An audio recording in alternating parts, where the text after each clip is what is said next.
2 days of meetings, including here at the White House between State Counsellor Yang Jiechi and the National Security Advisor of the United States, H.R. McMaster, focusing on the DPRK. The visit comes just after the US president tweeted that he thought China had failed when it comes to reining in the DPRK's nuclear and ballistic missile program, even though the DPRK hasn't tested a nuclear device for over 5 months. And during the diplomatic and strategic dialogue, the Ministry of Foreign Affairs of China rejected that and suggested their approach. They said all sides should restart negotiations as soon as possible. China's dual-track plan wins global understanding and support and therefore should be considered by all sides. That dual-track approach, of course, the Chinese Foreign Minister Wang Yi's proposal to have a freeze on US and Republic of Korea and the South military exercises in return for a freeze on ballistic missile testing and nuclear tests in the North, paving the way towards talks.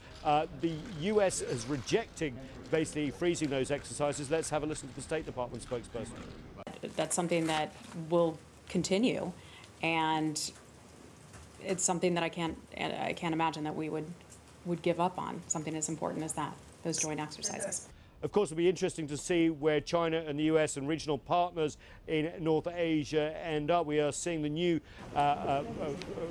ROK President Moon Jae-in arrive here next Thursday at the White House for talks. His approach is a little bit more towards China's approach at the moment. He wants to have a more Korean-led process on the peninsula and wants to de-escalate tensions, has talked about possibility of freezes as well as his reservations about the THAAD ballistic missile defense system, which is controversial in China as well because of its radar. So we're going to see a lot of discussion over the next few days, and with reports that there is activity around previous DPRK missile sites, it's going to be very interesting to see where Washington, Beijing, and of course Seoul and Pyongyang are over the coming days.